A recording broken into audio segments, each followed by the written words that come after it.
If you recall, a few years ago, Aduro Clean Technologies had independent valuation for its technology by Paul Charpentier. And so I decided to reach out to Paul and chat with him about Aduro's process. And I did the interview, and this is what this video is about. So thank you for looking at my articles. I was a little nervous sending it to you because I'm the chemist, but I Yeah. wanted to get your feedback on and ask you a few questions maybe. Oh, yeah, sure, Marius. Yeah. So I guess what's your thought about what I wrote? Am I in the ballpark um, in Oh, yeah. No, understanding? I liked it. Yeah, no, I learned quite a bit. So, I don't understand this statement. How can you say you learned quite a bit? Like I'm here to learn yeah. from you. How can you Well, this, possibly learn from we non-chemists? as academics, yeah, we're always learning. So when you see something kind of from a different point of view, because, yeah, the truth is multifaceted, right? So we learn a lot from different areas. So, yeah. And no, it's very good. And one of the big challenges and one of the differences between the Aduro hydrochemolytic process and using pyrolysis. So the advantage, of course, is, as you mentioned, you can get the heteroatom molecules into the water phase, the hydrophilic phase, and hopefully separate that out from the water gas phase. In the oil phase, which is a hydrophobic phase, that's where a lot of as you mentioned, the polyethylene and polypropylene will be decomposed into the naphtha.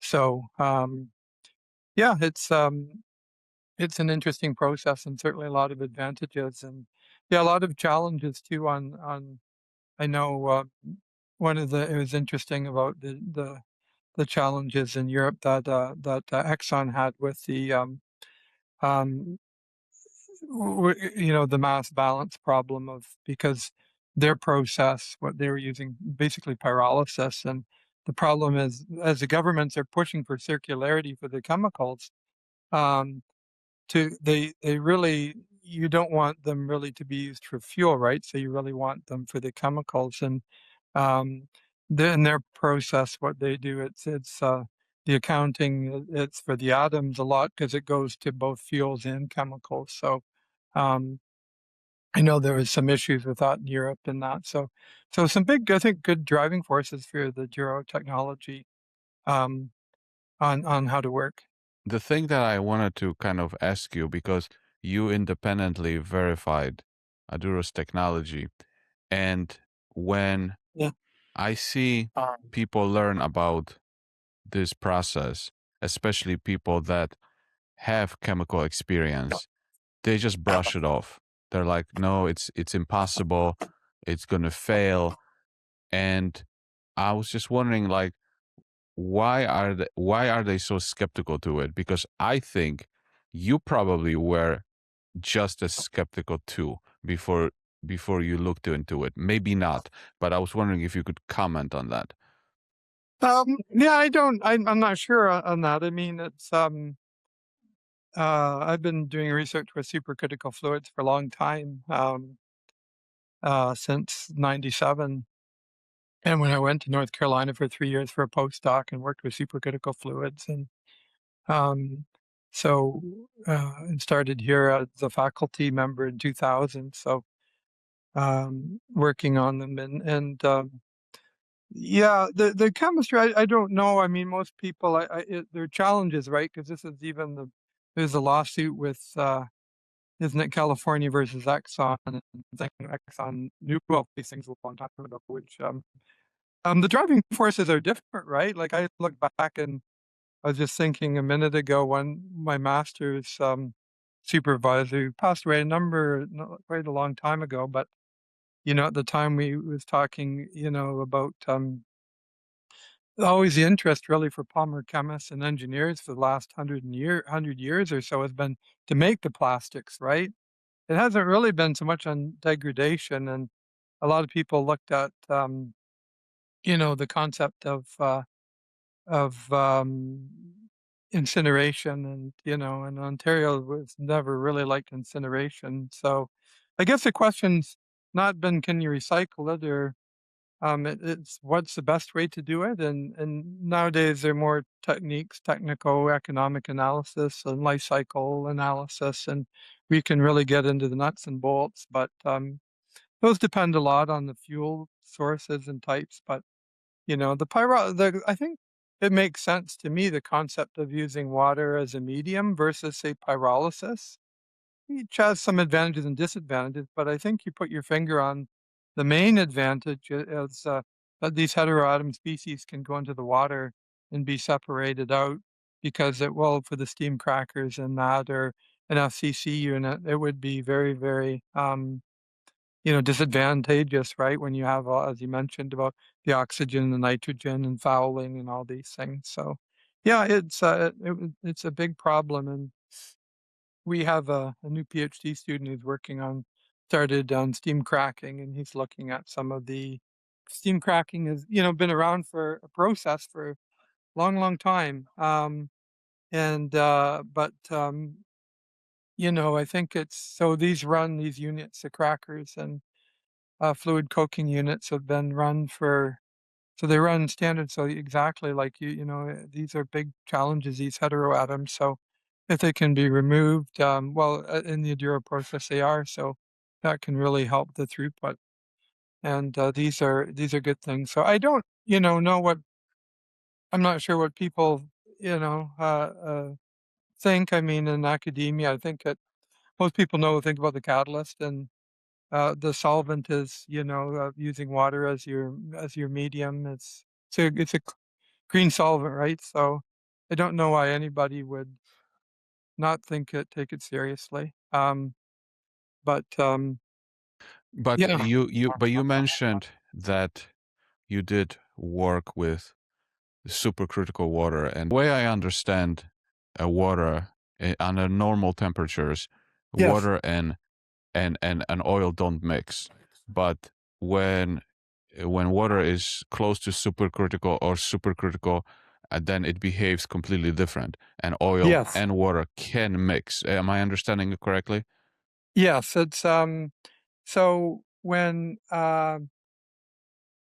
water, as we know, like under natural conditions, right, is very supports hydrogen bonding, and it's very hydrophilic. In fact, it's what makes life possible. I always tell the students about DNA and GC and AT, the hydrogen bonding. So when we think of that, or just the properties in the boiling point. But as you get to higher temperatures in the supercritical region, water goes from hydrophilic to hydrophobic, exactly, more like an oil. So that's one of the interesting properties of water. The density gets lower. That's a challenge as well. So there's a lot of interesting properties of the water, and learning how, as a Duro process, learning how to engineer with these properties is very advantageous. So absolutely, water is normally hydrophilic, but at high temperature and pressure, it's hydrophobic. And as you get close to that too, you'll have the properties certainly get fairly hydrophobic too in the properties. So by controlling the temperature, right, then you can, at a lower temperature, as you mentioned, it's kind of a two-phase solution, the oil phase and then the water phase. And as you go to a higher temperature, those phases will become more and more, chemical engineers, we call it, kind of micromixed, where these phases become like in solution or dissolved, and true in a supercritical phase. Um, but it depends on the thermodynamics. We think of this as a challenge, say polymer molecules, but so if you mentioned polyethylene, polypropylene as but they'll start, breaking down too, as you get closer, so into the oil phase. So, because they don't, most polymers don't dissolve in the supercritical phase. Some polymers do, but these are being broken. So it's very complex thermodynamically process. It's not a simple process, but I think you put your finger on it, and you've got at the end of the day, a hydrophilic phase and a hydrophobic phase. And the beauty of the water is you can get these waste materials and different heteroatoms to go into the water phase. And depending what you've got, you can either potentially separate those and sell them to the chemical industry. And But here's what kind of blew my mind, because yeah, when water and oil mixed, and the process was able to extract the heteroatoms, the oxygen, the yeah, nitrogen, the chlorine, and then at the same time it didn't poison the oil. And I'm like, they're mixed, but they're not poisoning the oil. yeah. So, because when you separate or lower the temperatures again, right? Then when you separate into the phases, so as the temperature drops, or you go into a separation tank, um, then it will separate. So the water phase, Yeah, water will but during separate. the process of Yeah. extracting them, they are all mixed together. But then at the Yes. same time, water does not allow those heteroatoms to contaminate the oil. And then, of course, afterwards, the temperature and pressure is dropped, and then they go their separate ways. But like, Yes. how come it's possible for water and oil to be mixed together, and yet the heteroatoms don't contaminate the oil? Um, well, you can think of it, it's not going to be truly in the Aduro process. It would never be truly mixed. You're still going to have a hydrophobic phase and a hydrophilic phase. And the ions would go into that hydrophilic water phase. So, and through as the temperature would drop later in the process and it goes into then you'd get a difference between the oil and water phases. So even though they're mixed together, which is good, that's what you want, right? So you want that water phase and to get maximum interaction with the polymer phase, these long polymer molecules. So, you've got a hydrophobic, the oil and the water phase, and these are through temperature and pressure, they're kind of mixed together. They're never truly, you're never going to truly see an ultimate one phase where everything's dissolved, but it will get close to that. And it's good because you've got the long polymer chains, polyethylene, polypropylene, and these aren't linear. We write them linear, but remember in a true solvent, they'll form kind of globular solution. So they go circular, and the heat will to chop them up. Um, and, but the better the mixing, the better, like, right, where water can, get those, because a lot of times the polymer, if we think when in use, it's not going to dissolve fully. They're going to be little pieces and chunks. And if the water can penetrate those pieces and chunks and pull out, and wet it and remove the chlorine or the nitrogen and the oxygen, then that's better. We call that kind of mass transfer. So you need, so the closer you can get to that, I think the better, but then ultimately you'll want to again separate the water and oil phases to separate them. And then, as you say, the bad stuff, the poisons, goes in the water phase. And then the good stuff, the carbon and hydrogen molecules, go into the oil phase for naphtha, so that can be separated as naphtha. But the changes of temperature and pressure are so key to the process, to Yes. first take care of the weaker bonds, which are the Yes. carbon to nitrogen, carbon to oxygen. uh, and Yes. then when you get rid of those poisons, contaminants, and you Yes. put them in the water, then you increase the temperature in the later part of the reactor to take care of the harder to break carbon to carbon for the polyethylene and polypropylene. But Yes. when I look at this whole process as a non-chemist, I'm like, oh wow, this makes sense. I follow it. How come nobody has figured it out yet? Like why can't Oh, it's paralysis? complex. Yeah, but why can't, let's say, paralysis use changes in temperature Oh, and they to achieve do. something? I work with a professor and we study he studies pyrolysis. In my lab, we do water processing, and but it kind of interested in different things. A lot of people used to look at too at a lot of biomass, and so pyrolysis has been, and sadly, the biomass it never really translated into commercialization. People spend a lot of time on pyrolysis, upgrading and biomass into fuels or products, but all that oxygen makes it very challenging. So a lot of researchers have kind of switched their focus into plastics, very high energy density. Um, so people have studied these for a long time, but it goes back, I would say, to the trash versus cash argument for any of these, and it's a tough business, right? It's not easy to make it work, and when you ask why hasn't it been done, I mean, it's like I said, the polymer chemists and engineers, what we've been doing for 100 years is focusing on using mainly making better plastics. And then when I started hearing a lot from companies, and Aduro was in well before this, but was particularly in the um, in around 2018 when China implemented their golden sword policy or the silver sword policy.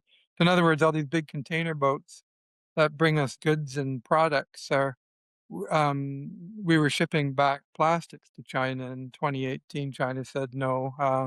So that stimulated a lot of interest in North American markets that we need to do something with it, because it's ultimately a process and it costs money. So how to, to make that efficient. So I guess just the driving forces in society and industry weren't there. Um, it was always easier to, we had a project well, actually, I remember talking with a fellow from Huntsman, and they had, to my awareness, the first commercial process with water, and they used a serpentine reactor for amines. But I was told that they were able to change the government rules for disposal in Texas, so they ran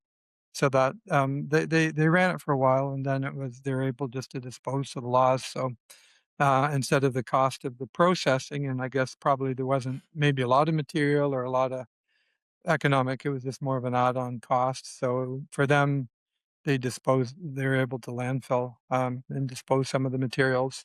So yeah, it depends. So I think part is the overall cost and what, this plastic pile, right, has been growing. In North America, we always use the number 9% but a lot of these plastics are much lower than 9%. Poly, as you know, PET is easiest to recycle. And so, yeah, I think it's a challenge in the for chemical recycling.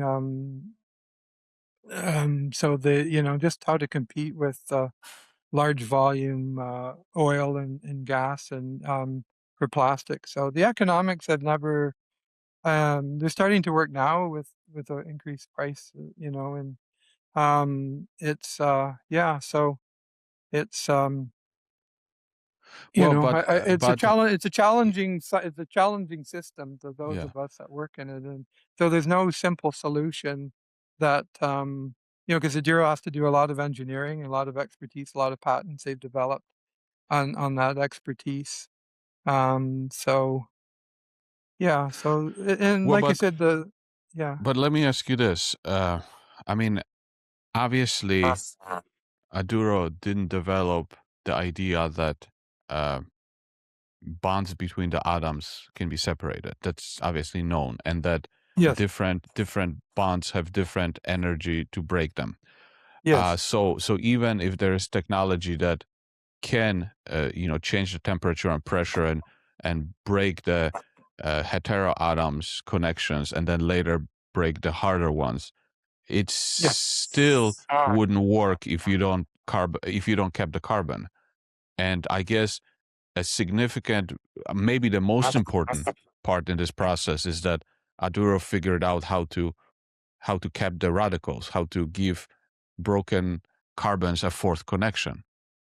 Because if you don't do it immediately, they just recombine and form various molecules, and that's too late already. Yeah. In pyrolysis, it's very well known that you got a very high percentage, 50 to 60% of alkenes. And as you mentioned, these alkenes cause a lot of problems. They can't be into the steam crackers or FCC units. So that's considered a big challenge with pyrolysis.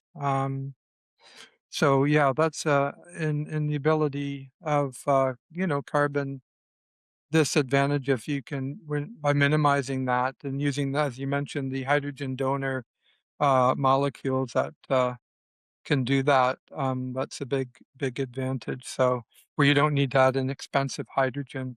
So But it's a very even good. with the expensive hydrogen, Yes. the product is already destroyed.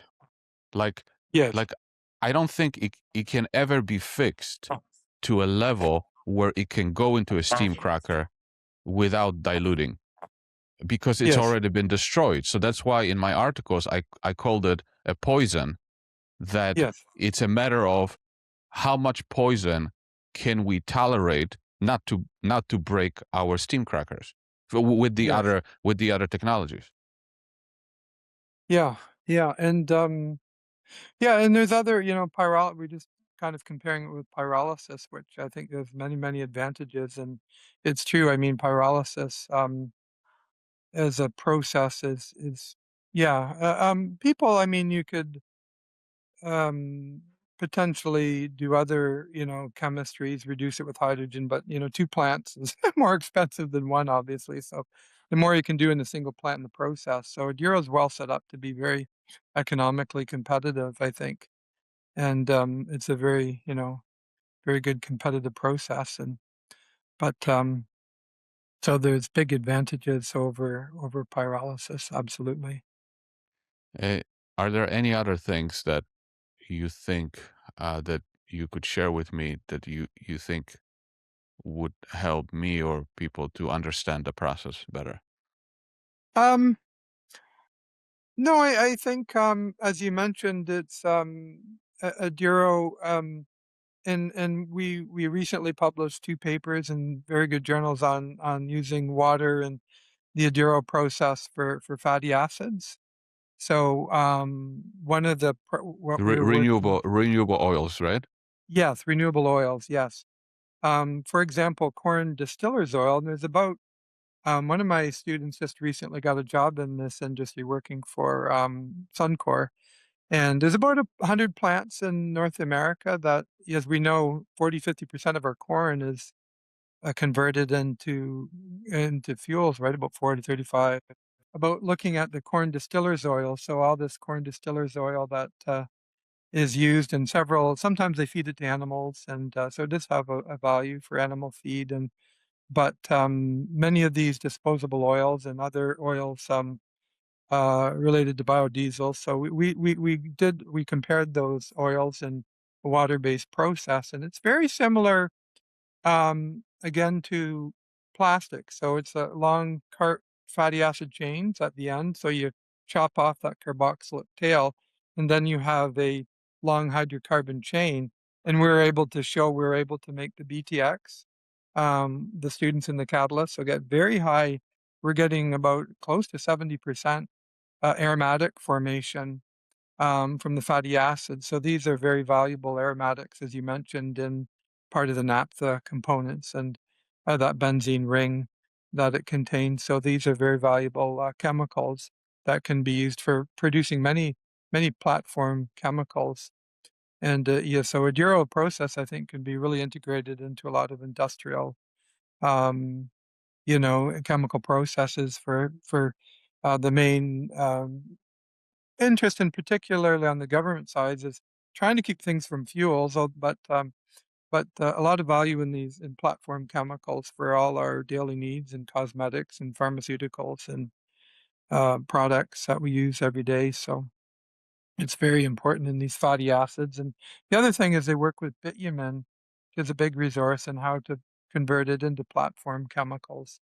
So yeah, I just wanted to mention the three platforms of Aduro. I think they're all very interesting. I find them, in particular as a Canadian, right? The bitumen is a big product in how we, a multi-trillion-dollar resource that's Alberta's trying to develop. And I come from Sarnia. My dad worked at Dow Chemical 38 years. So how we can integrate this into the chemical for more products. And I think particularly, I know as investors, you got to look from a global view, but from a Canadian point of view, I think these are good days in the future we'll look at as Canada will increase its manufacturing. I think we need to increase our manufacturing um, in many ways for our products. So and we've been encouraged by the Americans to do so. So I think that's a good thing. And I think this process will be very helpful for making more of the chemicals we need in our daily lives. And Canada can do more through, more manufacturing of products and goods and services. So yeah.